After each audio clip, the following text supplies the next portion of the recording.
Happy Easter! What a great season we are now in. Lent is over. Bless. I loved Lent, to be honest. It was a very, very beautiful time for me, but I'm not going to deny a good celebration for Easter. Absolutely not. And Easter in particular, for you preparing for marriage, is such a great time to reflect on the new life that you are about to enter into. Of course, we have new life through Jesus in his death and resurrection, but we do also have new life in entering into marriage vows. And that's what we're going to talk about today, preparing for this new life together.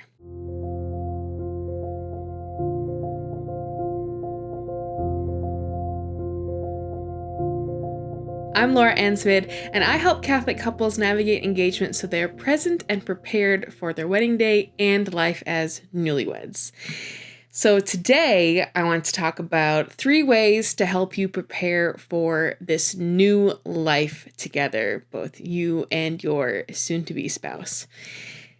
It's exciting. You're probably watching this and getting married maybe this summer or fall or whatever, and you're thinking about what is coming down the road, and I'm very excited for you. I'm sure you're excited, so let's get to these 3 things. The first one that I think will be really helpful as you prepare for this new life together is to honor what was. I mean, it's currently what is, but it will be what was. It will be in the past soon once you get married. And by honor what was, I mean the life that you currently have. The life that is going to be not your own anymore once you're married, but the life that you have been living, and that the one that's gotten you here, So I think that taking this time to reflect on how you got here is important. You are leaving your current life behind very soon.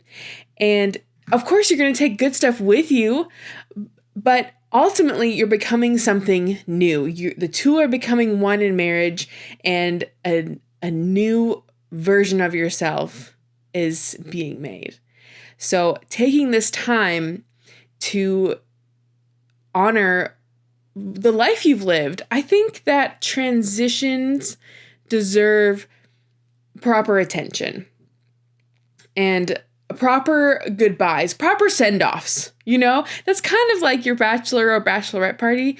It's like a send-off into married life. It's honoring what was and who you are and who you're becoming as a husband or wife. So taking this time to both reflect on what was and to also say goodbye to it in a sense. Of course, you're not changing completely. Like, you don't just become someone totally different once you're married. You are still you, but to honor the story that you've lived and how God has been in that. So reflecting on, if you want to narrow it down a little bit more, reflecting on what life was like before you met your fiance and what that journey to dating was like, what was your single life like? Like, you're truly single, not just dating or engaged, like single life. What was that like?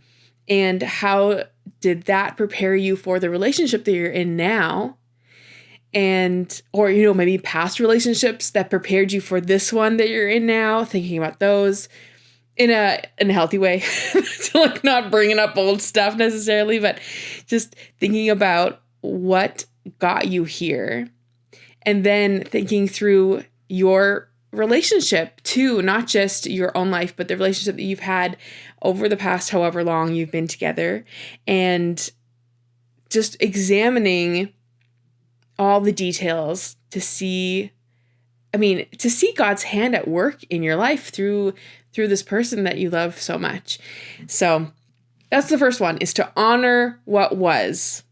It currently is, but it will be past tense soon. The second thing is to look forward to what is coming. Just like I said, look back at what has been, look forward to what is coming because you are getting married, and that is exciting. And I want you to get excited. I know that, oh gosh, I'm planning a wedding. It seems like it would be exciting. And there are definitely parts of it that are fun and lighthearted and just enjoyable. But there can definitely be parts that are not.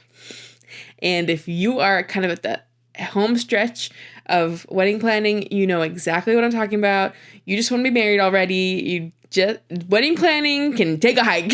You're over it. If you've talked about eloping, everyone ends up talking about eloping at some point. So this is the time to let yourself get excited about not just the wedding planning stuff being over, which is great, but the fact that you're starting a life together and you can dream about it a little bit.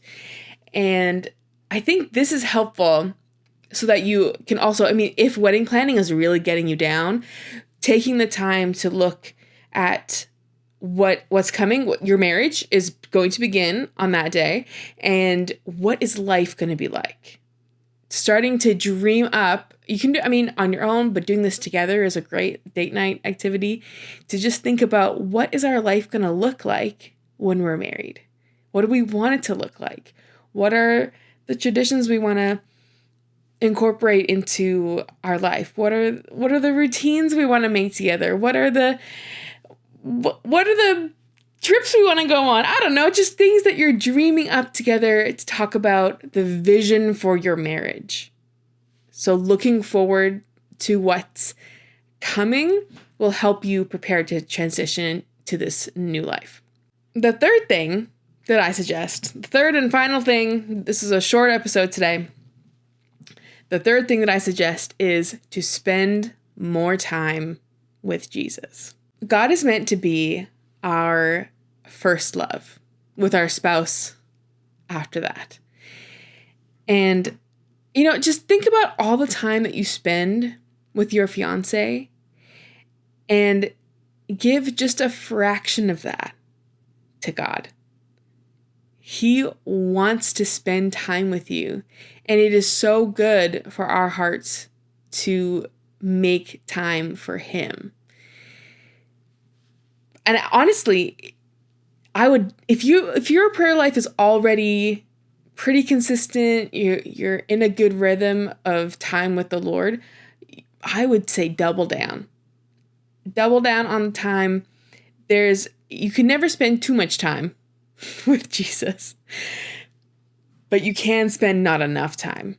If you're overwhelmed by everything that's happening in your life right now, and so much life happens even outside of wedding planning. So to remember all that is also at play, to think about the fact that Jesus just wants your heart. He wants you. He wants to spend time with you as well.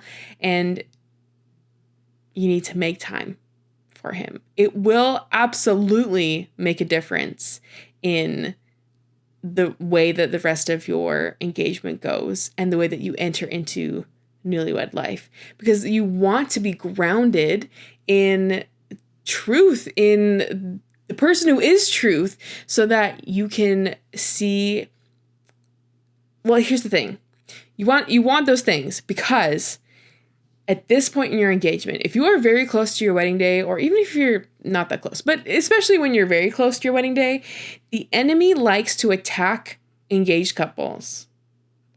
He does not like marriage. He does not like unity. He does not like communion. He does not like us being close with the Father. And marriage is a way to be close to God with each other and to strengthen. There's just so much goodness in marriage, and the enemy hates that. So to be able to discern what's true and what's not, we need to know what truth is. And we need to have that relationship with Jesus, that we're spending time with Him, abiding in His word, reading scripture, praying, using the prayers of the church. If you don't have the words, even if you do have the words, use all the tools and resources that we have to spend time with the Lord, especially as you are entering into this new vocation, this new sacrament. You are about to confer the sacrament of marriage upon each other. Let's get our hearts right. Right? It's very important. So those are the 3 things that I suggest that you do as you are preparing for this new life together. Honor what was, look forward to what's coming, and spend more time with Jesus. It's exciting stuff that you have this honor of preparing for a new life together, and I'm really excited for you. Wedding season is starting pretty soon where I live, and I'm just so thrilled with all these couples that have decided to get married and that are starting this new life together. So I hope that this is a little helpful for you as you are also in that last stretch of engagement, preparing for a new life together.